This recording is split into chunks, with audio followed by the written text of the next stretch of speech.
My name's Laura Clark. I am the CEO of ClientEarth, which is a legal environmental charity. We use the law to try and effect systemic change for people and planet. And I've been in this role since September last year after a career in diplomacy.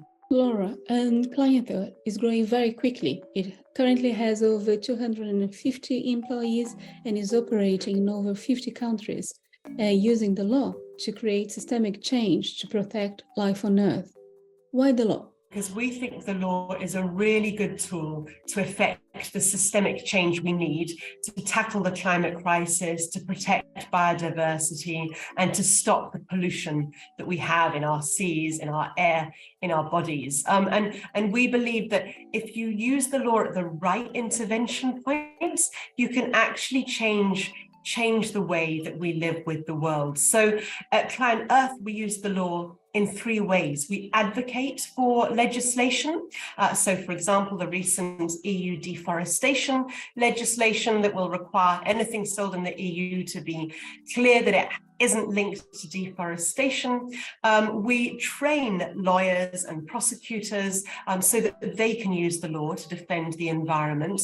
And we also use strategic litigation against governments and corporates to hold them to account for their environmental commitments. And the hope with all of that is that you really change how people make their decisions and how people interact with the planet. Your organization has recently filed a legal complaint against Cargill over its soy-driven deforestation and human violations in Brazil. I would like to know what were your main asks for the company and also the names of the Brazilian organizations that you were working with on this case. We've spent a lot of time at ClientEarth focusing on the role of big oil in terms of the climate crisis and the big oil's responsibility for emissions.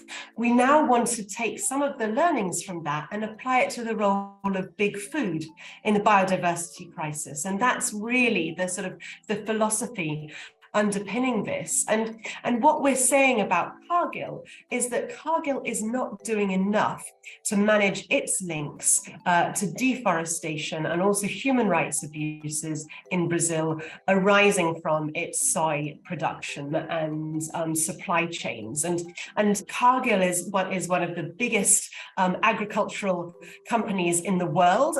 It's headquartered in the United States. And so we've brought a complaint against Cargill under the Organization of Economic Cooperation and Development's guidelines on business conduct. And we're essentially saying that Cargill should be doing much more to stop soy linked to deforestation and human rights abuses. And so we want to see it conducting enhanced due diligence, given the scale of the risk, but also given the size of Cargill and its extensive resources. And that's all the more important given that Cargill has made a commitment to being deforestation free in the Amazon and Cerrado by 2025. And again, we don't think that Cargill has adequate policies and systems in place to address those human rights impacts as a result of its soy production. So we want to see those things addressed. You ask who we worked with in Brazil. So the main Brazilian organization we consulted was Terra de Direitos, who support communities in Santarém near the Amazon River, and they fight for the construction of territories free of exploitation. Laura, what is the status of your case against Shell's board of directors for climate risk mismanagement, and why has this case been described as groundbreaking?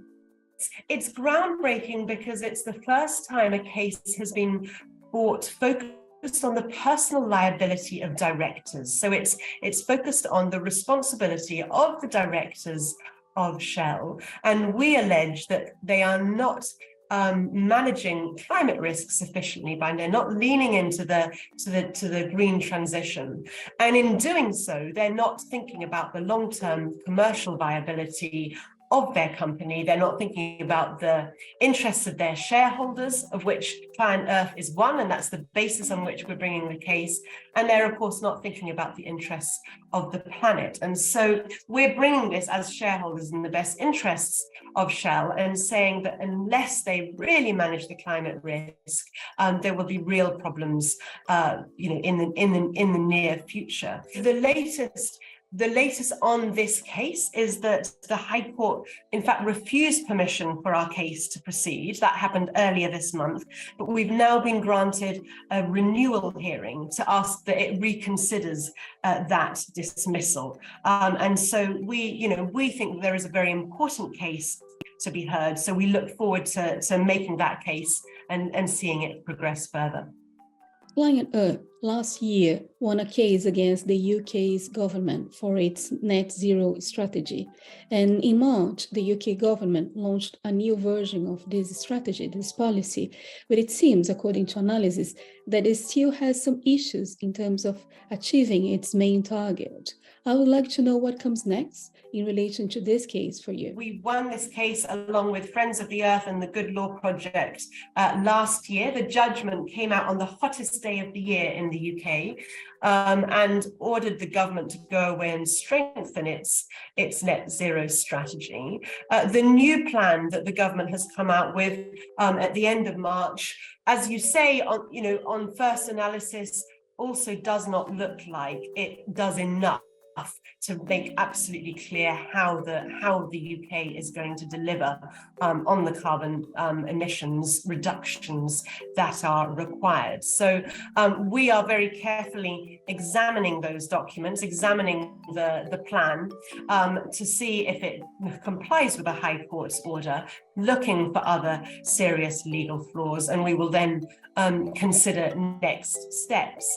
But you say, I don't know, it's an interesting question, isn't it? Are the limits to action that don't involve, the political action? Of course, political action is really critical, but I think you have to think about the context in which political action takes place. And the law has got a very important role to play, and the courts, in requiring governments to do more, in holding them to account. So every time a case like this is brought, it raises awareness amongst the wider public, and it increases the public and political pressure on politicians and on governments to take action on these things. In terms of the climate litigation scene, what are the main trends in your opinion? I would identify a few. I think there's a very interesting strand of litigation on human rights and climate change, but I think perhaps the sharpest increase in litigation is in the corporate space. It's going after companies who are failing to do their bit, who might be misleading consumers or doing greenwashing, or they might be failing to disclose their emissions or take action to reduce their emissions. And so that's a very big trend. I would say that there'll be an increased focus on what I call the under the radar enablers of the vested interests of fossil fuels. So whether that's the PR companies, whether it's the banks that do the financing, whether it's the insurance industries, there are all these industries that actually enable and facilitate the continuation of fossil fuels. And I think shining a light on them will be really important as well. Laura, why and how has ClientEarth contributed with the creative industries?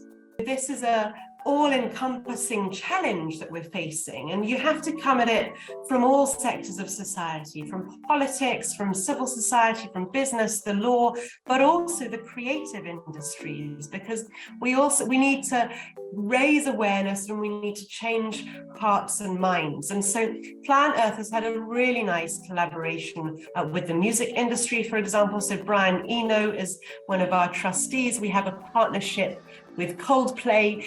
David Gilmour of Pink Floyd is a huge supporter. And that's, I think, incredibly important in helping us, spread the word and reach into other set parts of the of the world and of society, essentially. And we've also worked with the arts, with artists. So the Gallery Climate Coalition supported us with a campaign called Artists for ClientEarth, where we did auctions where artists sold their work for ClientEarth, for the work that we do. And we were really lucky in that project to work with the Brazilian artist Beatriz Milhazes, who auctioned the painting of hers, and the proceeds of which went to our work to protect people and planets. So it's a really valuable collaboration, I think, and it's testament to the fact that, you know, artists, musicians, you know, very in touch often with the world and the environment, and really feel the urgency of the need for action.